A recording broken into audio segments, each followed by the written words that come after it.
quiero hablarles, mis hermanos, de un tema muy importante y he titulado este mensaje Esperanza en medio del fracaso. ¿Pueden repetir conmigo el título, por favor, en voz alta? Esperanza en medio del fracaso. Por fracaso entendemos el no lograr un cometido o el quedar corto en el intento de alcanzar el fin deseado. Cuando experimentamos un desacierto con graves consecuencias, una expectativa frustrada, una meta no alcanzada, una caída, la quiebra o la ruina de algo. Una verdad bíblica es que después de Génesis 3, es decir, después de que los seres humanos pecamos, nada funciona perfectamente en un mundo caído. El único perfecto que ha caminado sobre esta tierra es nuestro Señor Jesucristo. Y el único perfecto que tenemos entre nosotros como la iglesia de Jesucristo es a Dios. Él es el Dios perfecto que usa a personas imperfectas y Él es el Dios perfecto que puede hacer mucho a través de nuestra fe imperfecta. Todos en algún momento de nuestras vidas hemos experimentado un malogro, un revés, un desengaño, un descalabro, una desilusión profunda, una pérdida irreparable, una decepción respecto a alguno o una desilusión respecto de sí mismo, es decir, una autodecepción cuando pensamos, nunca creí que yo fuera capaz de hacer esto o de no haber logrado esto otro. En el contexto bíblico hay dos clases de fracaso. Está el fracaso pecaminoso. Este sucede como resultado de la incapacidad moral, es decir, en una sola palabra, pecado. El pecado que cometemos por acciones que desagradan a Dios y el pecado de omisión, que sería no hacer lo que sabemos que debemos realizar. El que sabe hacer lo bueno y no lo hace, le es pecado. Entonces está este fracaso pecaminoso, es el primer tipo de fracaso que vemos en la Biblia, pero también tenemos lo que es el fracaso involuntario. Y este fracaso involuntario ocurre por la deficiencia que resulta de la debilidad o la fragilidad humana. Es cuando nuestras capacidades no fueron suficientes, tuvimos las mejores intenciones, pero las cosas no resultaron como esperábamos. Muchos cristianos tienen un concepto equivocado de lo que es el éxito, ya que han optado por definirlo a la manera del mundo. ¿Y el mundo está bajo quién? El maligno. En otras palabras, muchos tienen un concepto diabólico de lo que es el éxito, como enseña la falsa doctrina de la prosperidad. Pastor, usted está diciendo que la enseñanza de la falsa doctrina de la prosperidad que ha proliferado tanto en Latinoamérica es diabólica. Exactamente, eso es lo que estoy diciendo. No lo estoy insinuando, lo estoy afirmando. Porque Juan lo advirtió en su primera carta. Juan dijo que lo que el mundo ofrece en su totalidad se puede resumir a tres cosas. El mundo que está bajo el maligno ofrece estas tres cosas. Los deseos de la carne, que es el placer egoísta, los deseos de los ojos, que es el materialismo, la codicia, el amor al dinero, y los y la vanagloria de la vida, que esto tiene que ver con posición, con fama, con búsqueda de trascendencia egocéntrica. Cuando creo que el mundo se trata de mí y yo soy el centro del mundo, eso es lo que este planeta caído ofrece. Ahora, al ser eso lo que el mundo nos ofrece, implica que también es lo que el mundo considera como éxito. Es decir, mientras más placeres tengo, más éxito tengo, a la manera del mundo. Mientras más posesiones materiales tengo, más éxito tengo a la manera del mundo. Y mientras más posición de renombre ostento, entonces tengo más éxito a la manera del mundo. Pero lo triste de esto es que cuando se tiene un concepto errado del éxito, entonces, por ende, se tiene un concepto equivocado de lo que es el fracaso.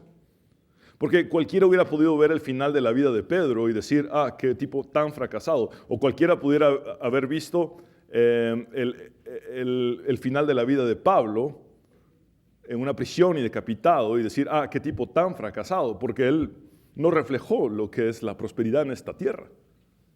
Entonces, cuando hemos sido manipulados, porque se nos mezclan medias verdades o verdades con las más astutas mentiras, entonces tenemos un concepto equivocado, tanto del éxito como del fracaso.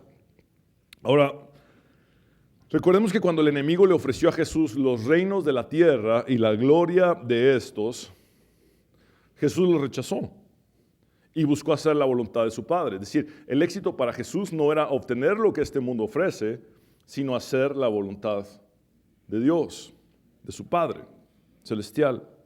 Poco antes de morir, Jesús dijo, mi reino no es de este mundo.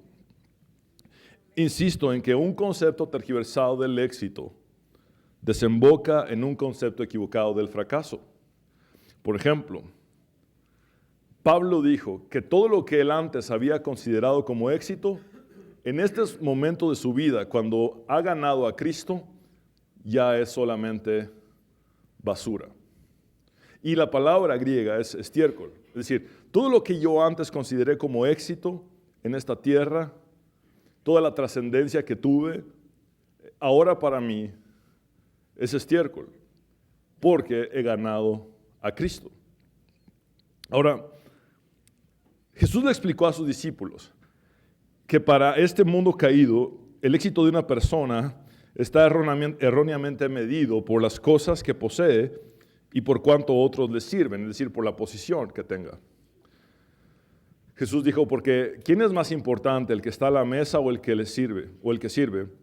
No es el que está sentado a la mesa, sin embargo, yo estoy entre ustedes como uno que sirve. Es decir, el éxito en el reino de Dios no está en cuánto me sirven, sino en cuánto sirvo. También Jesús dijo, tengan cuidado, absténganse de toda avaricia. La vida de una persona no depende de la abundancia de sus bienes. En otras palabras, no te define lo que tienes materialmente. En el reino de Dios, el éxito de una persona no se mide por sus recursos terrenales, sino por sus tesoros celestiales. Jesús mismo en el Sermón del Monte dijo que no nos hiciéramos tesoros en la tierra, sino en el cielo. Por supuesto que Dios puede prosperarnos, por supuesto que Dios puede proveernos, pero nuestras posesiones no nos definen, nos define la cruz de Cristo, porque allí se mostró el inmenso amor del Señor por cada uno de nosotros, los pecadores. En el reino de Dios, el éxito tampoco se mide por la forma en que una persona es servida por otros. No es así. La corriente del mundo impone una presión intensa sobre nosotros. Satanás, el acusador de los hermanos, trata de destruirnos. Y si no respondemos sabiamente, caeremos en la trampa de magnificar el fracaso. Y eso es exactamente lo que el enemigo trata de hacer. Acusarnos y acusarnos y acusarnos para magnificar nuestros fracasos. Hoy quisiera abordar bíblicamente el tema del fracaso y lo haré de tres maneras. Primero veremos el fracaso como una cicatriz que no es fatal, luego veremos el fracaso como un pecado que puede ser perdonado y por último veremos el fracaso como una prueba que puede ser superada. Y ese es el punto número 1. El fracaso es una cicatriz que no es fatal. Las Escrituras nos enseñan que así como el éxito en esta tierra nunca es definitivo. Vuelvo a leer el párrafo para que quede claro. Las Escrituras nos enseñan que así como el éxito en esta tierra nunca es definitivo, el fracaso tampoco es fatal. El fracaso, como una cicatriz, no desaparece completamente, pero puede encogerse a medida que crecemos en el poder de la gracia de Dios. ¿Alguna vez te lastimaste de niño y te quedó una cicatriz? O quizá siendo un niño pasaste por una cirugía y te quedó una cicatriz como resultado de dicha operación. ¿Qué sucedió con esa cicatriz cuando creciste? La realidad es que la cicatriz se fue haciendo más pequeña. Yo tengo muy presente que cuando tenía alrededor de 4 o 5 años me corté con un metal mi mano derecha. Mi mano era muy pequeña y fue una cortada profunda. Y me acuerdo que me costó sanar esa herida. Sin embargo, ahora que tengo más de 40 años y mi mano creció, tengo que prestar atención para lograr encontrar esa cicatriz. Ahí está, la puedo ver, por ejemplo, en este momento. Pero lo cierto es que la cicatriz que cuando mi mano era pequeña se miraba muy grande, ahora que he crecido se ha encogido. Y esto es lo que sucede con el fracaso cuando nosotros crecemos en el poder de la gracia de Dios. Las experiencias traumáticas que ahora se ven inmensas o el fracaso que ahora se ve muy grande puede irse encogiendo si creces en la gracia de Cristo. Un ejemplo bíblico es el que tenemos en Juan Marcos. Este personaje, Juan Marcos, Juan es un nombre judío, Marcos es un nombre griego, y lo llamamos Juan Marcos para no confundirlo con Juan el Bautista o con Juan el discípulo amado. Pero este personaje, Juan Marcos, aparece por primera vez en Hechos capítulo 12. Y él aparece en esta historia en la que Pedro estaba preso y los creyentes estaban orando en la casa de la madre de Juan Marcos. Mientras ellos estaban orando para que Pedro pueda ser libre, alguien toca a la puerta y sorpresa, era Pedro quien milagrosamente a través de un ángel que el Señor envió logró salir de la prisión. Sabemos que la relación de Juan Marcos y Pedro fue sumamente cercana y más adelante, en este mismo capítulo 12 del libro de los Hechos, Pablo y Bernabé invitan a Juan Marcos a ser parte de lo que fue el primer viaje misionero. Ya en el capítulo siguiente, en Hechos 13, Juan Marcos es definido como el ayudante. Así se le conoce a Juan Marcos, el ayudante del primer viaje misionero. Todo aparentaba marchar de maravilla hasta que llegaron a un lugar llamado Panfilia, donde algo negativo sucedió y Juan Marcos decidió abandonar a Pablo y a Bernabé. Entonces regresó a Jerusalén. Hubo una ruptura en la relación de Juan Marcos con Pablo especialmente. Ahora, cuando llegó el momento del segundo viaje misionero, hubo un fracaso en el inicio. Veamos lo que sucedió en Hechos 15, 37, 41. Resulta que Bernabé quería llevar con ellos a Juan Marcos, pero a Pablo no le pareció prudente llevarlo, porque los había abandonado en Panfilia y no había seguido con ellos en el trabajo. Se produjo entre ellos un conflicto tan serio que acabaron por separarse. Bernabé se llevó a Marcos y se embarcó rumbo a Chipre. Por favor, vean cómo repercutió esto, porque Bernabé fue el primero que creyó en Pablo después de su conversión.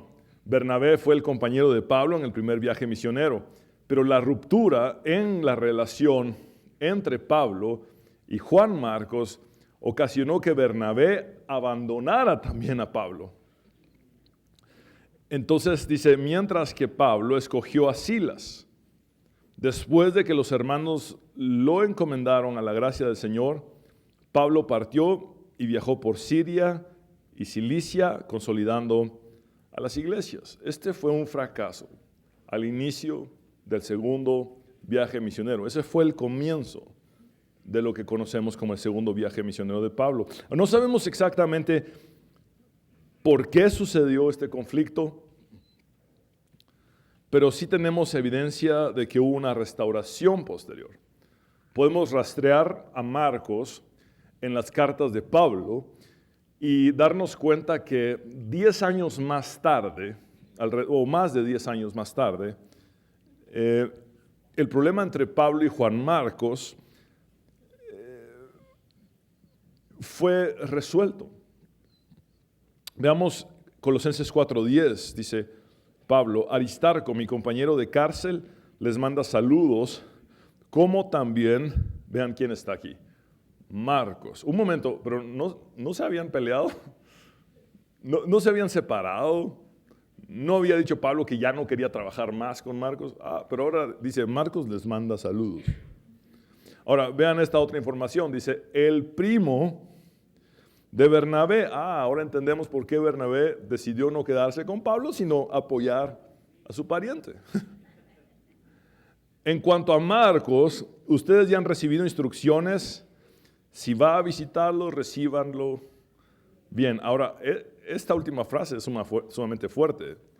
Vean esto. En cuanto a Marcos, es Pablo escribiéndole a los de la comunidad de creyentes de Colosas y les está diciendo, en cuanto a Marcos, ustedes ya han recibido instrucciones. Si va a visitarlo, es mejor que lo reciban bien. Entendemos que Pablo, después de todo lo ocurrido, acá está recomendando a Juan Marcos como alguien confiable para la iglesia de Colosas. Pero esto también nos lleva a notar que el fracaso que experimentaron en su relación al principio del segundo viaje misionero se había esparcido tanto que más de 10 años más tarde, Pablo tenía que pedir que por favor aceptaran a Juan Marcos. ¿Cómo te sentirías si después de un fracaso sucedido muchos años atrás, alguien de la talla de Pablo tuviera que escribir desde la prisión una carta pidiendo que no te descarten, que te traten bien? ¿Querrías involucrarte en dicha comunidad o quizá preferirías evitar la incomodidad y entonces te aislarías? Juan Marcos, aún después del fracaso que para él significó su ruptura con Pablo, no optó por el camino fácil de seguir ausente, sino que volvió a integrarse, haciéndole frente a la situación. Y algunos eruditos piensan que el conflicto entre Pablo y Marcos se dio porque Marcos no estaba de acuerdo en alcanzar gentiles para Cristo. Y Pablo decía que su principal misión era alcanzar a estos gentiles. Una de las situaciones más difíciles se da cuando nuestro fracaso ha sido público. Pero de Juan Marcos aprendemos que en lugar de seguir huyendo de la comunidad a la que le hemos fallado, debemos volver a hacerle frente a nuestra equivocación y corregir nuestros errores. Porque hay restauración en Dios. Dios puede volver a usarnos después de nuestros fracasos. Por eso el fracaso es como una cicatriz que se va encogiendo mientras crecemos en el poder de la gracia de Dios. Antes de morir, Pablo escribe su última carta y en 2 de Timoteo 4, 9, 11 dice, Timoteo, por favor, ven lo más pronto posible. Demas me abandonó porque ama más las cosas o porque ama las cosas de esta vida y se fue a Tesalónica. Crescentes se fue a Galacia y Tito a Dalmacia. Solo Lucas está conmigo. Ahora vean esto. Trae a Marcos contigo cuando vengas, porque me será de ayuda en mi ministerio. Es decir, al final de su vida, Pablo ve a aquel que desechó como alguien que podía ser de ayuda en la obra que Cristo le había encomendado. De hecho, Marcos es el autor del segundo evangelio sinóptico. Tenemos a Mateo y luego a Marcos. Marcos también desarrolló una relación sumamente profunda con Pedro. Al final de la primera carta de Pedro, en el capítulo 5, versículo 13, vemos que Pedro llama a Marcos hijo, porque le amaba como a un hijo. De hecho, los eruditos piensan que el Evangelio según San Marcos realmente fue relatado o informado por Pedro. Es decir, Marcos toma nota de las vivencias que Pedro le comunica. Ahora, Gracias a Dios que Marcos no se rindió ante el fracaso y que decidió continuar y servirle a Dios después de todo. Si bien como seres humanos no olvidamos totalmente el fracaso, tampoco debemos permitir que éste nos defina. Debemos optar por crecer a través del fracaso sin tener que ocultarlo. Cuando Dios nos dio la salvación, no nos dio amnesia. No venía incluida. Pero sí Dios nos ha dado el entendimiento de que en Él somos restaurados y redimidos. Por ejemplo, Pablo, siendo Saulo de Tarso, en los capítulos 7 y 8 del libro de Hechos, es un personaje que está completamente en contra de la iglesia de Jesucristo. Él estuvo presente cuando Esteban fue apedreado y persiguió a los cristianos. Todos sabemos la historia. Jesús se apareció a Pablo en su camino a Damasco y la vida de este cambió por completo. Lo cierto es que Pablo no lograba borrar completamente de su mente su fracaso pasado como perseguidor de la iglesia. Y dice él mismo en 1 Corintios 15, 9, 10, a decir verdad, yo soy el más pequeño de los apóstoles y no soy digno de ser llamado apóstol porque perseguía la iglesia de Dios. Ahí está su pasado. Y todavía escribe de su pasado. Es decir, no podía ocultar su fracaso como perseguidor de los cristianos. Versículo 10, pero por la gracia de Dios soy lo que soy. Es decir, ya no soy lo que antes fui. Creció en la gracia de Dios. Y su gracia para conmigo no ha sido en vano, pues he trabajado más que todos ellos, se refiere a los otros apóstoles, aunque no lo he hecho yo, sino la gracia de Dios que está conmigo. Es decir, Pablo viajó mucho más que los demás apóstoles. Pablo estableció muchas más iglesias que los demás apóstoles. Pablo escribió muchas más cartas que están en el Nuevo Testamento que los demás apóstoles. Pero siempre reconoció que todo esto fue solamente por la gracia de Dios, porque él había sido perseguidor de la iglesia. Entonces sí, es cierto, tengo un pasado espantoso, pero ya no soy lo que antes fui. Porque lo que soy ahora es solamente por la gracia de Dios. Y por eso puedo servirle. No permito que el pasado me defina y obstruya la obra de Dios en el presente. No podía borrar Pablo el pasado, pero sí podía vivir en el presente viendo a la gracia de Dios obrar en su vida. En Filipenses 3, 13, 14, Pablo dice, hermanos, yo mismo no pretendo haberlo ya alcanzado, pero una cosa hago olvidando. Por favor, repitan conmigo, olvidando. Vamos a volver a esa palabra. Olvidando ciertamente lo que queda atrás y extendiéndome a lo que está adelante, prosigo a la meta, al premio del supremo llamamiento de Dios en Cristo Jesús. La palabra olvidando gramaticalmente implica que para Pablo la acción de olvidar era un proceso continuo y constante. Él no dice, ya olvidé lo que quedó atrás. No, yo olvido todo el tiempo. Pablo no podía borrar el pasado de su memoria, insisto, pero se negaba a permitir que su pasado le impidiera ver la obra de Dios en su presente. Y entonces continuaba hacia la meta que Cristo le había trazado. El pasado es una especie de cicatriz mental. Allí está. Lo puedes ver en tu mente. Pero mientras más creces en la gracia de Dios, más verás que esa cicatriz del pasado se irá encogiendo y podrá ser más útil sirviéndole al Señor en la gracia que Él te ha dado, en tu presente. Ciertamente el fracaso no es fácil. Y muchas veces trae a nosotros cansancio físico y emocional.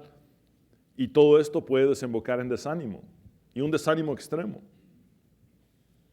Ven este otro principio bíblico: el agotamiento es el peor consejero. Sin embargo, solo será permanente si lo permitimos. No creas a todo lo que estás sintiendo cuando estás exhausto. Toma tiempo para cuidarte y reponerte, reencuéntrate con Dios y luego vuelve con la perspectiva correcta a hacer todo lo que Él te ha dicho que emprendas. Quiero decirles algo sumamente profundo. Aunque tus emociones negativas parezcan totalmente ciertas, no significa que éstas sean congruentes con la realidad divina. ¿A qué me refiero con esto? Yo estoy consciente que mi corazón es engañoso, más que todas las cosas, es lo que escribe Jeremías. Y que mi corazón me puede hacer percibir como totalmente cierto algo que no es realidad delante de Dios.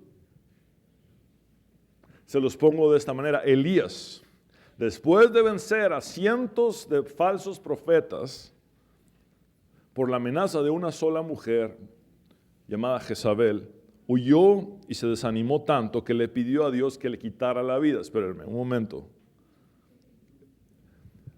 Huye para salvar su vida y ya cuando logró huir le dice a Dios: mejor quítame la vida.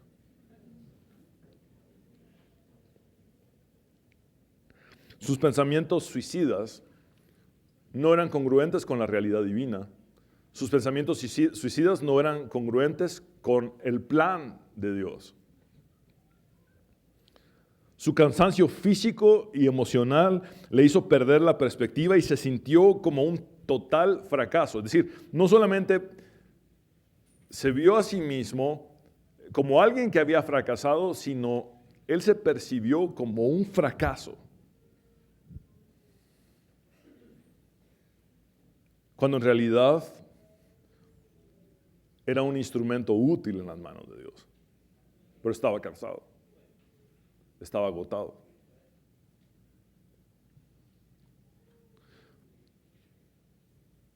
Veamos 1 de Reyes 19:7. Y volviendo el ángel de Jehová la segunda vez, tocó a Elías y se había quedado dormido. Por eso es que lo toca para despertarlo, diciendo: levántate y come, porque el largo camino te resta. Lo que parece un fracaso es el camino para la voluntad de Dios, en el caso de Elías. Y vean cómo las cosas que Dios pone para Elías son sumamente básicas. Elías, necesitas dormir y necesitas comer. Tienes que descansar. Y después de que tu agotamiento haya desaparecido y te hayas repuesto físicamente, vas a ver con más claridad que no todo está perdido, que tú te quieres morir, pero yo te quiero usar. Esto es lo que Dios hace en nuestras vidas, y muchas veces con cosas tan simples como un poder dormir y comer. Ahora, el fracaso es una cicatriz que no es fatal, que puede encogerse mientras más crecemos en el poder de la gracia de Dios. Y el punto número 2 es que el fracaso es un pecado que puede ser perdonado. Les dije al principio que bíblicamente hay dos tipos de fracaso: el fracaso pecaminoso y el fracaso involuntario. Ahora quiero enfocarme en el fracaso pecaminoso. Dice este pensamiento que he escrito: aun cuando las consecuencias posteriores al fracaso sean inevitables y escapen de nuestro control, el arrepentimiento nos llevará a reconocer que aún a pesar de todo, Dios no ha perdido el control y que en Él siempre hay esperanza.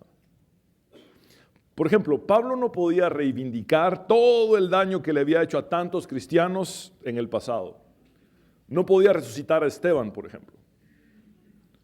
Ahora, ¿cómo podía seguir adelante con tanta gente que había lastimado en su pasado? Solamente abandonándose en la providencia divina. Yo no tengo el control sobre todo el daño que he hecho, pero Dios sigue teniendo el control de la restauración de las personas que yo pude haber lastimado con mis pecados. Esa era la verdad de Pablo. Dice, por ejemplo, en 1 Timoteo 1, 15, 17, esta palabra es fiel y digna de ser recibida por todos. Cristo Jesús vino al mundo para salvar a los pecadores, de los cuales yo soy el primero. El sentido es, yo soy el peor de los pecadores. Pero por esto fui tratado con misericordia, para que en mí, el primero, el peor pecador, Jesucristo mostrara toda su clemencia para ejemplo de los que habrían de creer en Él para vida eterna. En otras palabras, si pudo perdonarme a mí, puede perdonar a cualquiera. Si pudo salvarme a mí, puede salvar a cualquiera. Si pudo restaurarme a mí, puede restaurar a cualquiera. Si pudo usarme a mí, puede usar a cualquiera.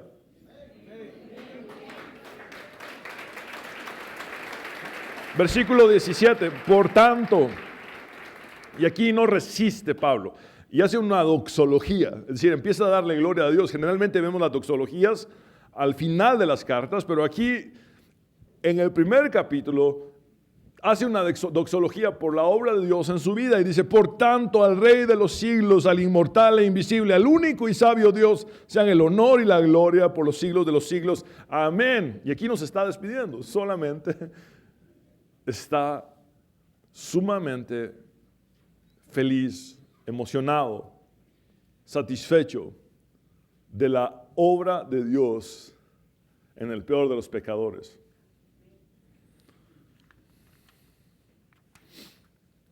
Después del fracaso, nos sentimos culpables, indignos, excluidos y descalificados delante de Dios y los demás.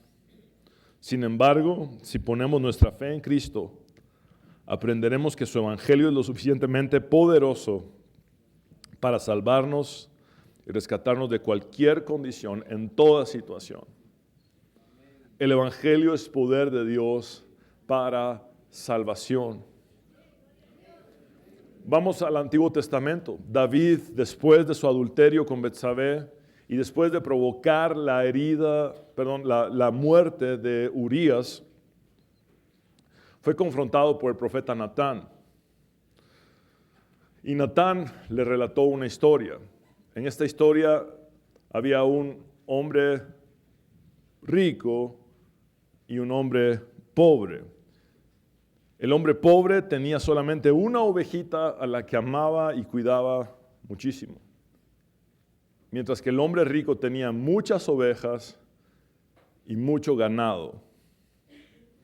Un día el hombre rico necesitaba una oveja y dijo, en lugar de usar una de mis tantas ovejas, voy a quitarle a este hombre pobre la única oveja que tanto ama. Entonces David se indignó y dijo, tal hombre debe morir. Y Natán le dice, David, tú eres ese hombre. Tú le quitaste a Urías, su única esposa, la mujer que tanto amaba. Y tú acabas de decir cuál es tu sentencia. Ahora, David no justificó su pecado. Había errado en el blanco. Eso es lo que significa pecado en griego, hamartía. Errar en el blanco es cuando en lugar de dar en el centro al que estás apuntando, lanzas completamente a otro lugar. Ese es el entendimiento del pecado. Dios nos ha dicho hacia dónde debemos lanzar, pero erramos en lo que Dios nos ha dicho. Y David no se justifica y no dice, pero yo soy el rey, pero es que fue un desliz. David no se justifica. David escribe el Salmo 51 y dice, Dios mío, por tu gran misericordia, ten piedad de mí. Por tu infinita bondad, borra mis rebeliones. Lávame más y más de mi maldad. Límpiame de mi pecado. Reconozco que he sido rebelde. Mi pecado está siempre ante mis ojos. Contra ti y solo contra ti he pecado. Ante tus propios ojos he hecho lo malo. Eso justifica plenamente tu sentencia y demuestra que tu juicio es impecable. Mírame, yo fui formado en la maldad, mi madre me concibió en pecado. Sigue escribiendo y luego en el versículo 10 dice, Dios mío, Crea en mí un corazón limpio, renueva en mí un espíritu de rectitud. No me despidas de tu presencia, ni quites de mí tu Santo Espíritu. Devuélveme el gozo de tu salvación. Dame un espíritu dispuesto a obedecerte. Así instruiré a los pecadores en tus caminos. Así los pecadores se volverán a ti. Dios mío, Dios de mi salvación, líbrame de derramar sangre y mi lengua proclamará tu justicia. La gracia de Dios en algún sentido es como el agua. El agua siempre desciende hasta alcanzar el punto más bajo. La gracia de Dios llega hasta el punto más bajo. Y a veces para nosotros es difícil aceptar la gracia de Dios sobre aquellos que nos han lastimado. Ven qué irónico esto y qué curioso. Cuando nosotros hemos hecho algo malo y recibimos la gracia de Dios, decimos, qué lindo, qué hermoso. Cuánta gracia de Dios sobre mi vida. Pero cuando alguien que nos ha lastimado profundamente recibe la gracia de Dios, nos cuesta asimilarlo. Hay una parte de la gracia que para algunos podría parecer horrenda. ¿Cómo habrá percibido la familia de Urías la gracia de Dios sobre David, por ejemplo? ¿Cómo habrá percibido la familia de Esteban la gracia de Dios sobre Pablo, por ejemplo? Lo cierto es que el fracaso pecaminoso puede ser perdonado gracias a la obra de Cristo en la cruz. Ninguna condenación hay para los que estamos en Cristo Jesús. En 1 de Juan 1:9 dice, si confesamos nuestros pecados, Él es fiel y justo para perdonar nuestros pecados y limpiarnos de toda maldad. Pablo dice en Gálatas 6:9, así que no nos cansemos de hacer el bien, a su debido tiempo cosecharemos numerosas bendiciones si no nos damos por vencidos. Ahora, esto sucede con algunos. Han venido a los pies de Cristo, han cambiado, han sido transformados, han nacido de nuevo, pero siguen arrastrando consecuencias de su pasado donde hubo fracaso pecaminoso. Y entonces se frustran muchas veces porque dicen, pero si ya cambié, pero sigo teniendo estas situaciones en mi vida. Y la respuesta es, no te canses de seguir haciendo el bien, porque a su tiempo vas a cosechar.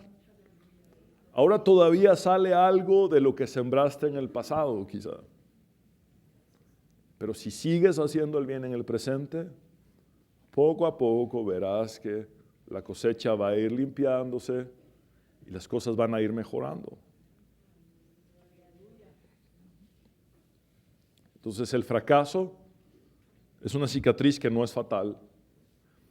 El fracaso es un pecado que puede ser perdonado. Y punto número 3 y final, el fracaso es una prueba que puede ser superada. Les hablé de los dos tipos de fracaso y se los recalco, el fracaso pecaminoso y el fracaso involuntario. Y ahora quisiera enfocarme un poco más en el fracaso involuntario, pero también quiero hacerles notar que a veces ambos tipos de fracaso se combinan, el pecaminoso y el involuntario. Ahora, el fracaso puede convertirse en una oportunidad para que conozcamos nuestras limitaciones y le demos lugar al Dios Todopoderoso. Si pasamos de nuestros intentos fallidos a la rendición total delante de Dios, viviremos en una dimensión totalmente diferente.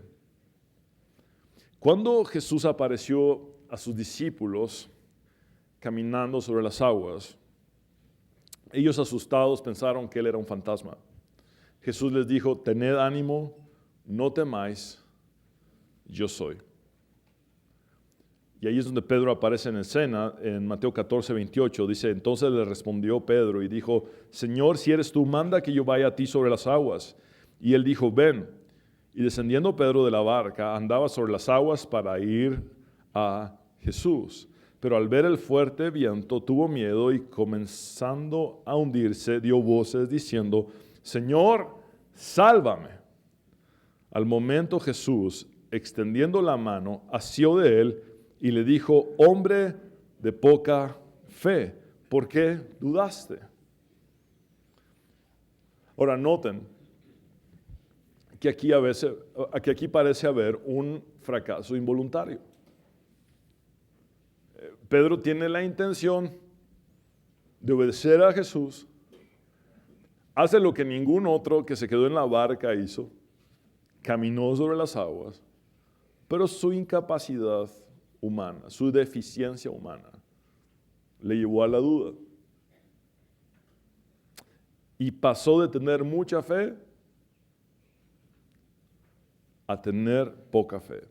Pasó de una muestra tan magnífica de fe al fracaso de hundirse. Pasó del triunfo sobrenatural al fracaso natural. Ahora, más adelante, en la historia de Pedro, casi al final del ministerio de Jesús, Pedro tiene otro momento en el que se hunde, pero en seco. Jesús le dijo, Pedro, me vas a negar 3 veces.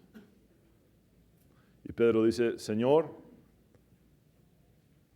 así yo tenga que morir contigo, jamás te negaré.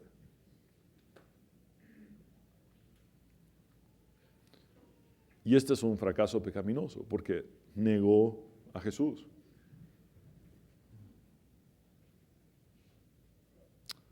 Pero cuando Jesús le anunció aquella negación,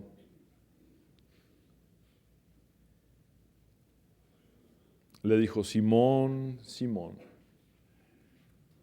Satanás ha pedido sacudirlos a ustedes como si fueran trigo, pero yo he rogado por ti para que no te falte la fe. Y tú, cuando hayas vuelto, deberás confirmar a tus hermanos. En otras palabras, Pedro, estás a punto de fracasar una vez más.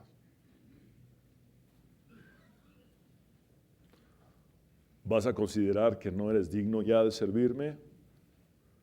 Vas a volver a tu antiguo oficio, la pesca.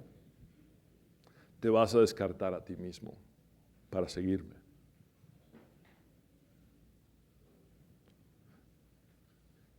Me vas a negar 3 veces, vas a llorar amargamente, vas a ser quebrantado. Pero todo esto es para fortalecer tu fe.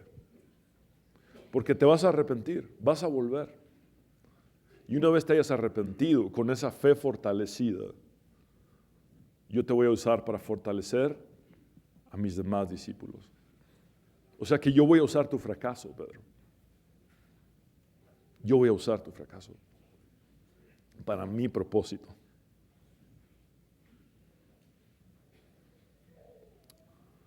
Los fracasos de Pedro, tanto al hundirse en el agua como al negar a Cristo, fueron el medio para que su fe fuera fortalecida. Vean cómo un fracaso involuntario hace que su fe crezca. Vean cómo un fracaso pecaminoso hace que su fe crezca.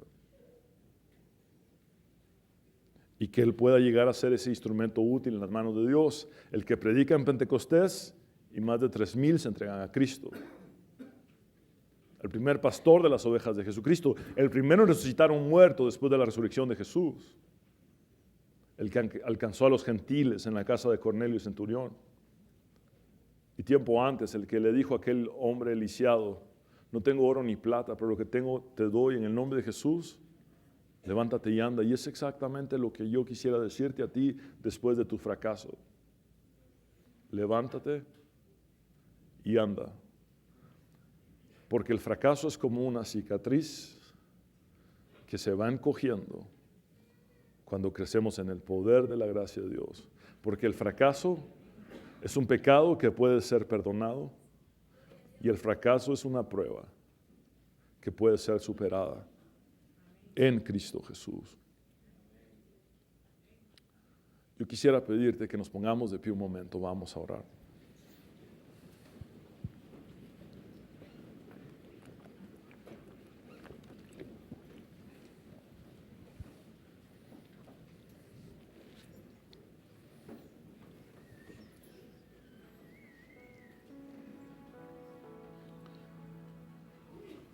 Señor, tú conoces la historia de cada uno de nosotros.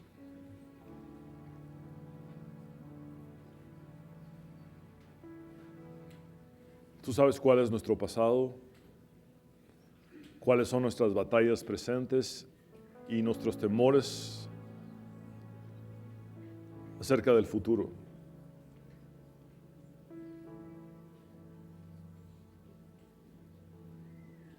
Señor, si en este momento alguien tiene reciente un fracaso o un evento traumático en su vida y la herida se ve muy grande y la cicatriz se ve inmensa, yo te ruego que esta persona pueda crecer, Señor, en el poder de tu gracia. Y que al crecer en tu gracia, la cicatriz vaya encogiéndose y que solamente quede como un testimonio de cómo tú levantas después de todo a alguien, cómo tú restauras después de todo a alguien. Señor, si alguien ha enfrentado el fracaso pecaminoso o en este momento se encuentra en medio de un fracaso pecaminoso porque no logra dejar algo que está interfiriendo en la santidad que tú quieres en su vida. Yo te ruego que al igual que David, Señor, a través de tu palabra, esta persona pueda ser confrontada y darse cuenta de que no es tiempo para justificarse a sí mismo, ni argumentar del por qué su pecado puede continuar en su vida, sino decirte, Dios mío, quita de mí la maldad. Dios mío, cámbiame, transfórmame, hazme libre. Señor, si alguien ha experimentado el fracaso involuntario, algo que parece haber estado quizá en decisiones de terceros, algo que parece haber sido injusto, o algo que simplemente no funcionó, o quizá alguien está pensando, no di la talla, no fui lo suficientemente bueno para realizar lo que tenía que hacer. Señor, tu gracia es la que nos da competencia. Por eso crecer en tu gracia nos garantiza que la cicatriz del fracaso se encoge. Tu gracia nos garantiza que hay perdón de nuestro pecado, pero también tu gracia nos da la esperanza de que en nuestra incapacidad o incompetencia humana recibimos competencia de tu poder. Porque tu poder se perfecciona en nuestra debilidad. Por eso, Señor, yo te ruego que si alguien de nosotros se descartó a sí mismo, hoy pueda darse cuenta que tú no le has descartado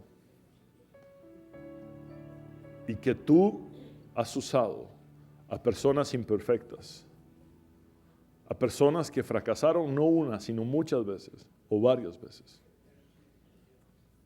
pero personas que supieron volver a ti, regresar a ti, como en el caso de Juan Marcos, después de un problema muy serio con Pablo, 10 años más tarde, está sirviendo nuevamente a la iglesia.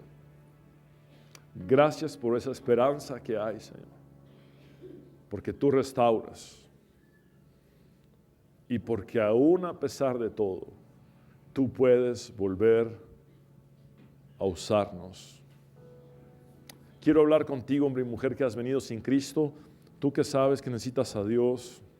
Haz esta oración de fe conmigo y ríndete a Él. Habla con Dios como nunca antes lo has hecho y dile: Señor Jesús, te necesito.